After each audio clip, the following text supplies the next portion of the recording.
He goes splashing down to the water, but the water is moving so fast, it immediately begins to carry him away towards the edge of that cliff where he's splashing through the water, and he turns around and he can see that the cliffside is rapidly approaching. If he does not do something about this right now, he is going to go over the edge.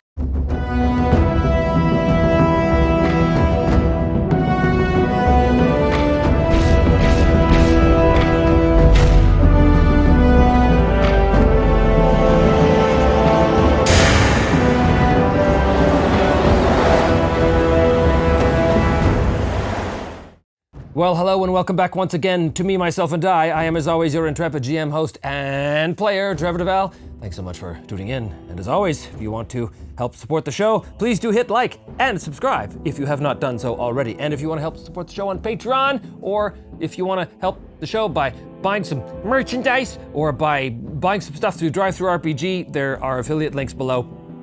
All that stuff is below. Thanks so much once again, and welcome back. So, Arn Kalapuki has made his way halfway across the hinterlands, being chased by something, being pursued by something. That something is gaining on him, but has not yet caught him. When last we left off, he had just scaled this large cliff beside a roaring waterfall and saw ahead of him a river going due north like an arrow, straight north, which was a very good thing. But he still has a long road ahead of him, many, many miles to go. And so, let us get back to the journey and see if he can get through the hinterlands and to the lair of Thaugalos, if in fact Thaugalos' lair is there, which it probably is, but who could say? The dice will always tell the story. The first area that he comes across as he continues his trek north through the hinterlands through the wild tanglewood of the hinterlands, is a 0-1. Oh, a denizen's lair. He's traversing this area with haste, so what happens here? His edge is +3, traversing the denizen's lair. 8 is a weak hit. Weak hit means he rolls on this table here. Edge, weak hit result, 58. Mark progress. Okay, that's great. So his progress is going to go up to 6. He comes across a denizen's lair, but he's able to mark progress, which means he's able to avoid it. What does the lair look like? The lair is 80. Pillaged? 76. Container. He does continue his way across the river when he comes across a series of small holes in the bank. And he can see that the holes are of varying size, anywhere from like the size of a fist to the size of a grapefruit kind of thing. It's almost like these holes are honeycombing the bank of the river here.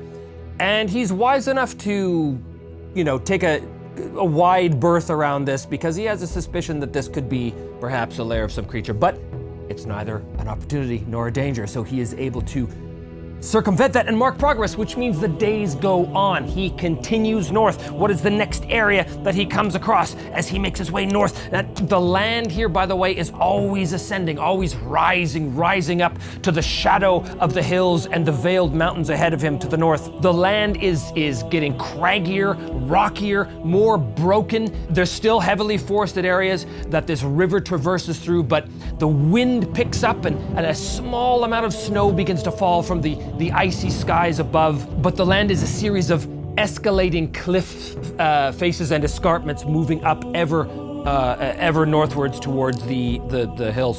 So what is the next area he comes across? 79. An overgrown structure. An overgrown structure. A ruin, perhaps? Perhaps? I don't know anything about it yet, but let's see what happens with him. He is still operating with great haste. So he's gonna be rolling edge once again. This is +3. 6. Fail. Fail. Reveal a danger on a fail. Let's reveal our danger as he comes across an overgrown structure. What is the danger? 83. Your way is blocked or trapped by an overgrown structure. Okay, so what I think it is he's climbing up these escarpments, these bluffs, these cliff sides. The river is on his right, and he continues up, climbing these escarpments, climbing these small little cliffs, but up ahead he sees that there is an ancient overgrown structure. And what that structure is, again, I think it's of elder creation, much like all of the structures that Arn has encountered, all of the ruined structures he's encountered. And the structure is basically like a giant stone dam that has a gatehouse in the center through which the river goes, but it is blocking the way entirely. So as he climbs up the cliff face, he emerges and he can see ahead of him that this monstrous stone monolithic structure is blocking the way from cliffside to cliffside. The river itself goes careening through an ancient gateway, and he sees that there's no way to traverse this thing unless he scales the structure itself. Well, his way is blocked. I think blocked, not trapped in this case. So here's the thing. Either he finds a way to scale the structure, which is going to be face danger, or he has to find another way around. And if he finds another way around, that's going to take time. So what's it going to be? You know what? I'm just going to ask the Oracle, 50-50, because I'm going to let the dice decide what happens. So 1 to 50, Arn is going to try and scale the wall. 51 to 100, he's going to find another way around. 0-2, he definitely is going to scale the wall. So he looks at this thing. The wind is blowing. The water is still cascading from this ancient stone gateway. I think the structure itself, the dam, is at least like probably 50 feet tall. But he pulls out his rope, and actually, that's a good question. The Delve book has a little move in here called Check Your Gear. Does he, in fact, have a specific helpful item? So he's rolling plus supply. So this is +3 in this case. Oh no, 4. He does not have anything to help him, and the situation grows more perilous. Pay the price. So he's rummaging through his backpack looking for something to help him scale this wall, but something goes horribly wrong while he does. What goes wrong from this? 65. It is harmful. Okay, so I think what happens is he's looking for something to help him. He doesn't have anything, so instead he just tries to begin to climb on his own, basically, but the stone is very sheer. It's very, very difficult for his hands to find purchase. And as he kind of scrambles up a little bit, he gets maybe, 10, 15 feet up and kind of scrambles and goes sliding back down to the earth, hitting the stony shore beside this river, kind of cracking his head a little bit, and he's going to take 2 harm. He kind of checks his temple. Blood is coming out of this open wound. He quickly sort of staunches the wound. He looks up. I cannot let this wall defeat me. I must get around it somehow. Now, I think the reason why he doesn't go through the gateway is because the river at this stage is churning. It's quite wild. Many rapids. So for him to try and navigate through the river is just as dangerous as him to try and climb the wall. But at this point, I think the wall has kind of defeated him. Well, it really has. So he is going to try and splash through that river to get to the gateway. Now, here's the thing. Is there a large iron portcullis that separates this side of the river from the other side in this wall? I think there's a good chance. Let's ask the Oracle. I think it's likely. So 26 or greater is a yes. Yes. So he looks, he kind of splashes the river, he sees this giant iron portcullis. Now, what's the quality of this portcullis? Well, he won't be able to lift it. There's no way he'd be able to lift it, but it might be corroded, it might be damaged. He might be able to get up to it and see if he can force his way through it, or maybe bend some of the corroding rusted bars, if in fact they are corroded and rusted. I don't really know. He's gonna have to do a gather information check here. He's sort of standing on the edge of the banks looking at this raging river coming through to see if he can confirm whether or not that it's even worth it to get close to that gate. Plus wits.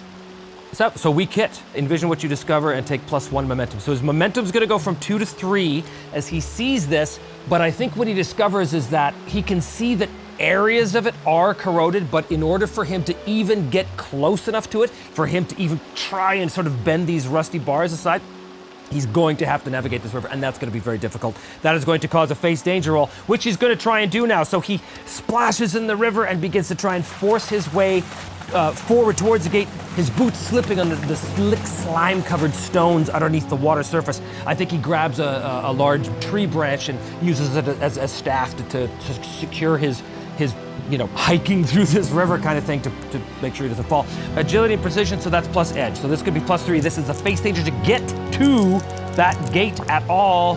And he's going to roll a failure. Pay the price. So, well, he's trying to get close to the gate, but the water, the river itself is not very deep. It's only, maybe 2-3 feet deep kind of thing. But there's so many sharp, jagged, slippery rocks underneath. I think it's very likely that he's gonna slip and fall and hurt himself, but maybe not. Let's roll. Maybe pay the price maybe the table will come up with something more interesting. Pay the price. 47. A new danger or foe is revealed. This gatehouse, if you want to call it that, this dam house, dam wall, is at the top of a narrow cliff. His boots slip underneath. He goes splashing down to the water, but the water is moving so fast, it immediately begins to carry him away towards the edge of that cliff, where he's splashing through the water, and he turns around and he can see that the cliffside is rapidly approaching. If he does not do something about this right now, he is going to go over the edge. He's got to do it. Another face danger. This is going to be brute force as he's splashing around, desperately trying to grab onto some of these sharp, slippery rocks underneath the water before the force of the current can cause him to go careening off the side of this waterfall. Very bad. So this is going to be plus iron face danger. Iron is not your friend. Iron is not your friend. And it's going to be 5. Oh, but this time it's going to be a strong hit with a match. So he is successful. He takes +1 momentum. His momentum goes up to +4. And there is a match. So something good happens. He grabs onto the rocks. The water is blasting past him, but he's secured himself. He does not go careening over the edge. He is going to be able to sort of pull himself back to the bank of the river to safety. Freezing, completely wet. What is the nature of the opportunity that reveals itself? What is the nature of the good thing? 33. Aid? 18. Aid direction. I got an idea. As he's pulling himself to shore, he's grabbed onto this, slippery rock, bracing himself against the cascading current of this river before it can take him over the cliff's edge. His hand plunges down to the bed of the river, dislodging silt and all this stuff. But just underneath the silt, where his hand reaches down, he feels something. It's some sort of metal object, and he kind of, what the hell? And he pulls it up before he gets a chance to even really examine it. He hauls himself over to the banks, and as he gets to the banks of the river, he, gasping and panting for breath, he looks at this object that he's pulled from the river, and what it is an old, corroded grappling hook with just a bit of old, decayed rope to the end of it. Obviously, somebody at some point in the past tried to scale this wall and did not succeed and lost their grappling hook somewhere down this river, but luckily it got lodged in the silt of the riverbank, and Arndt, because of this match, just happened to grab it. It aids in his direction because his direction is north over that wall. So he takes that grappling hook, he attaches it to his rope, he trudges his way up towards the wall, and he swings, and he swings the grappling hook up. He's trying to get it hooked on so he can pull himself up. Now this is also going to be a face danger, but before he does that, he is going to try and secure an advantage. And how is he going to secure an advantage? By, using this newfound grappling hook, basically. So basically, the outcome of this roll could determine the quality of the grappling hook. Maybe the grappling hook is garbage, maybe it falls apart. So he's going to secure an advantage to climb this wall using this grappling hook that he just found. Securing advantage +2 wits is 5, so that's a weak hit on securing advantage. The advantage is short-lived. Take +1 momentum. His momentum goes up to 5. And yeah, he's able to, the grappling hook is in good shape. So he takes it, he throws it up, and clanks on the side, the top of the wall, and he begins to pull himself up hand over hand, reverse rappelling his way up this wall as the river crashes along beside him and now underneath him. So he makes his way up to the top of this wall. This is going to be using, I think this is strength. I think this is iron as he pulls himself up, trying not to slip off. Using iron +2 is 5. That is a weak hit on face danger. He succeeds, but faces a troublesome cost. I think this is going to be resources. So he's pulling himself up, but just as he starts to get to the top, I think that grappling hook was a little corroded, and he begins to bend and start to break, and he's got to pull himself even quicker. And he just gets to the top of that wall when the grappling hook snaps, and his rope goes falling away into the abyss below, into the river, being carried off over the side. But he has grabbed onto the side of the wall and he's able to haul himself up, because this is a weak hit on face dangerous. Supply goes down to 2. But he has arrived at the top of this gargantuan stone wall. I think there's low crenellations as well on either side. But from the wall, he's offered a vantage point and he can see the wilds around him. There's not much to see to the north because the land still keeps going up. To the south, of course, is where he came from, and he can see the wide swath of river plain stretching out below him until finally it meets the shadowy forests of the deep wilds that he's left. He continues on, but as he does so, I think Arn over the past several days has been hearing the near constant whisperings of Mad Vislidi. But over the past few days, Vislidi's whisperings have begun to take on an aura of coherency. They're not just crazy ramblings. As they get closer to the mountains, Vislidi, as though sensing the presence of the dragon, Vislidi begins to whisper to Arn bits of memories of his own battle with Thaugalos all those years ago. Arn is able to see, he's able to see these almost visions. He's able to see that Vislidi was brought low, was laid low by the dragon several times in the battle, but was able to steel himself and get back to his feet and continue the battle.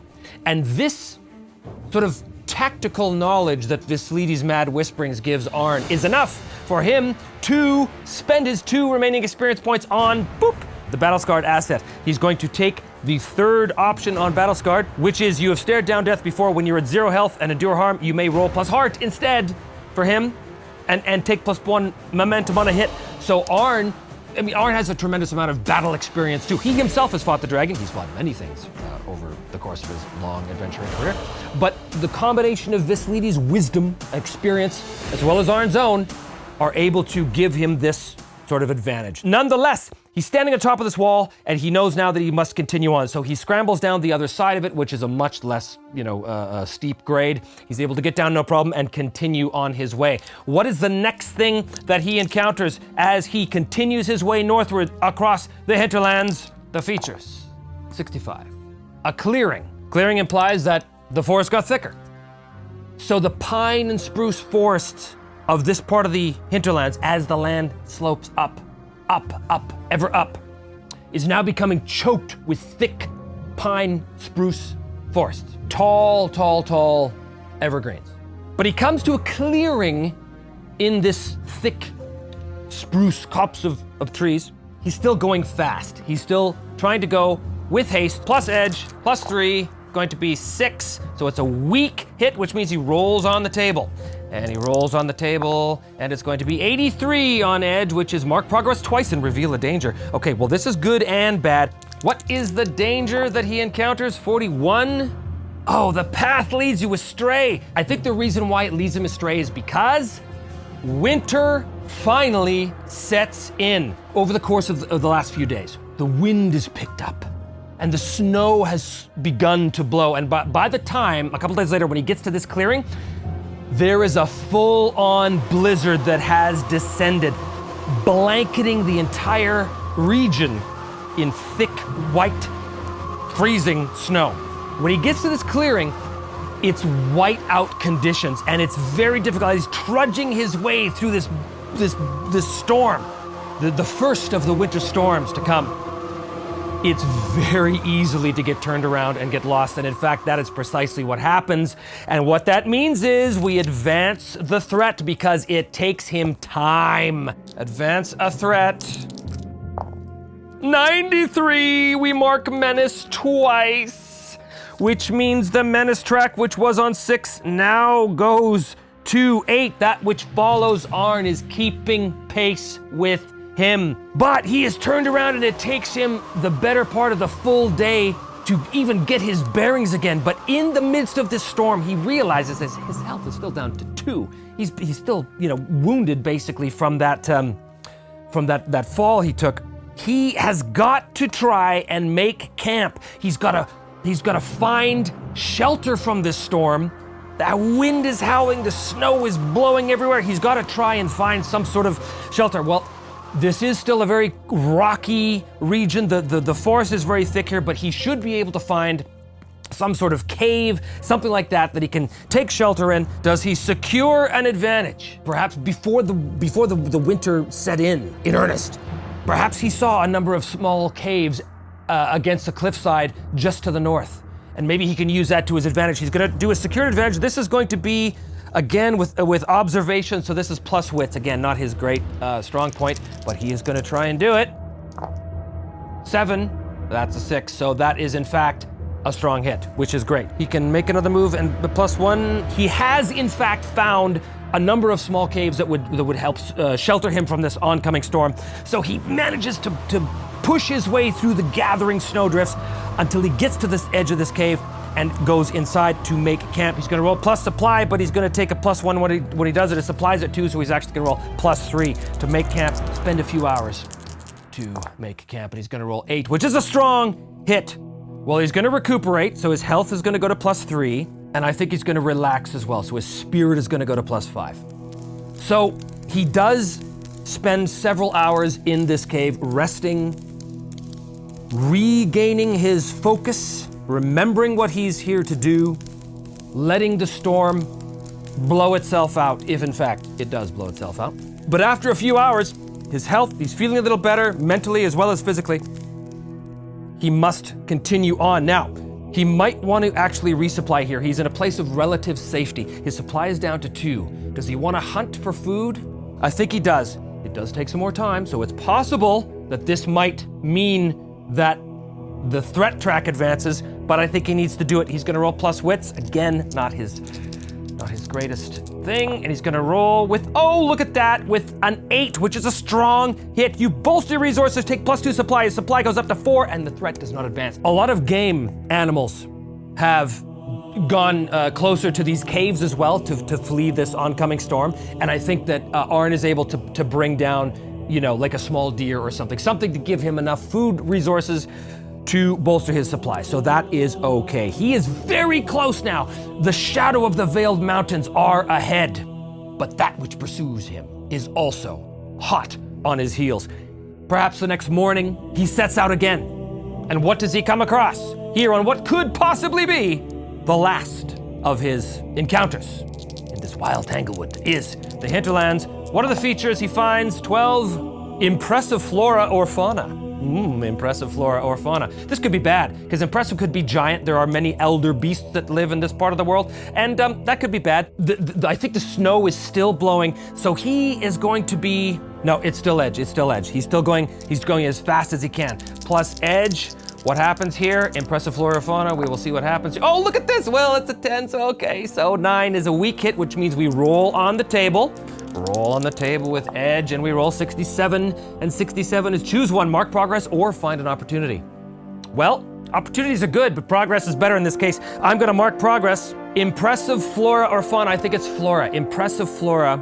Oh, elder trees, gigantic, almost like the California redwood trees. So yeah, he comes across a grove of gargantuan. We're talking trees that go up 100 feet in the air, just these massive, ancient, old growth trees that are tucked away in a crevice in the rock, basically. And he sees that as he's climbing up this, crumbling cliff face. He sees off to his left this wall of magnificent, gargantuan, we'll call them ironwood trees. And they are just things of beauty. These are trees that have survived for thousands of years, and he knows this. He's looking at this grove of trees, and these trees are almost a reminder of the permanence of nature here in the Ironlands. And as well, the reminder that his own folk, the Ironlanders themselves, those who were exiled to these lands centuries and centuries ago, that his own folk are rather impermanent. And I think the reason why he thinks this is as he's climbing up beside this stand of huge trees, he can see the remains of several human skeletons at the base of the trees. What killed them? Who knows? It was obviously years ago, but he does not stop to investigate because he's marking progress. So he continues on. He could, if he wants. He is at 8, and so is the threat track. Locate your objective.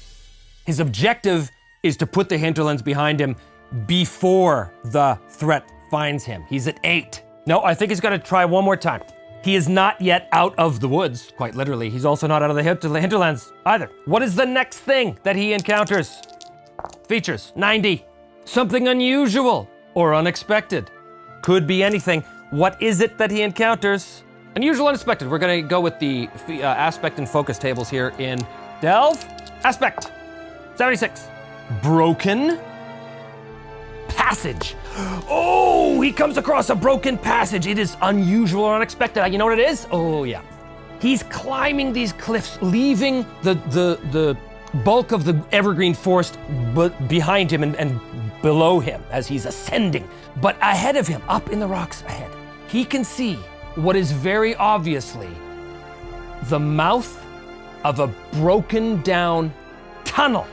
And this tunnel, he is reasonably confident, should take him directly through the last section of like this wall of rock miles wide in front of him. That tunnel could lead him to the other side and deposit him into the hills at the base of the Veiled Mountains. Ooh, well, a tunnel, he knows, is dangerous. The wind is still howling, the snow is still blowing. He's gonna make for the tunnel, but he's going to carefully try and get through this tunnel using stealth because he's got a suspicion that things might be bad, so he's rolling with plus shadow here. Here we go. 3 is 7. No! Reveal a danger. What is the danger in this tunnel? What is it? 40. Check the domain card. I don't think that the domain of this tunnel is the Tanglewood anymore. I'm going to roll on a different domain. And it's going to be, I think, a pass. Because this is kind of what it is. These sites offer a tempting route over otherwise impassable terrain. Ooh, this sounds exactly right. Oh, avalanche or rock slide in the tunnel. Okay. Okay. He's making his way through the tunnel. So he's left the storm behind him. He can still hear the echoes of the wind through the tunnel, though. He makes his way through the tunnel. It's a broken tunnel, so there's big hunks of rock everywhere. And the reason why it's broken is because this is a path that is prone to avalanches. And he's picking his way through this black tunnel. He's busted out a torch as well. And he's, looking ahead of him. And up ahead, after some twists and turns and up and down and, precarious footing positions and all of this stuff, he sees at the very end what appears like could be an opening. An opening at the end. But before he gets to it, he hears the sound of Something is rumbling. Something is rumbling. And he realizes that this tunnel is about to collapse. He's got to gun it as fast as he can towards the entrance. Ooh, that's the danger. He's got to face danger with speed. This is plus edge. This is for all the marbles. He's got to get out of here or else something very bad happens. Okay, we got a 9, which is a strong hit. He does it and he takes +1 momentum. His momentum goes up to 6 as he leaps out of the tunnel on the other side just as the entire thing collapses behind him, sealing it off. This is a perfect time now to see if he has located his objective. Is this, in fact, the exit of the hinterlands? Has he found his way through? He's at 9 boxes. The threat is at 8. Roll a challenge dice to compare to your progress. Here we go.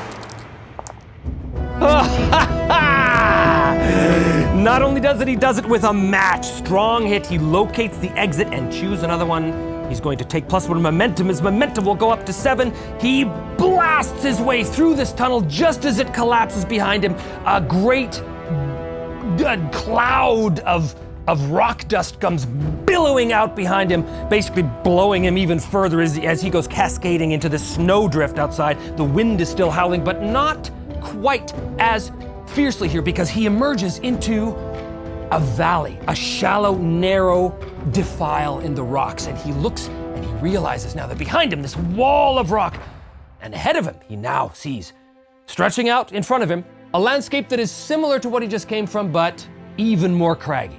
And up ahead, and up. You can see the shadow. What was once the shadow of the Veiled Mountains is now shadow no longer, but he can make out the details of the crags. He can make out the snow-covered peaks. Arn has made it through the hinterlands. The threat that was pursuing him is stopped, at least temporarily, at the collapsed tunnel. That which pursues him cannot get through this tunnel. Now, some of you had thought that perhaps this threat is Thaugalos, but no. This threat is not Thaugalos. This threat is something else. I will not reveal that threat just yet, because Arn does not have to deal with it. But make no mistake, friends, that threat has not been defeated. No, no, no. This threat has only been temporarily put aside. This threat will continue to plague Arn in the future. But for the moment, he has made his way through the tunnel and the hinterlands, and now sits at the very base of the foothills that slope up to the Veiled Mountains. He knows that the lair of Thaugalos is somewhere here, and he must find it. But we will have to discover how he's going to find Thaugalos next time, because this brings us to the end of the episode. Thank you so much for joining me. As always, don't forget to hit like and subscribe. And if you want to support the show on Patreon, there's a link for that in the notes below. And a big thank you to my Patreons, old and new. I really appreciate your guys' support. It's great. We will see you next time on Me, Myself, and Die.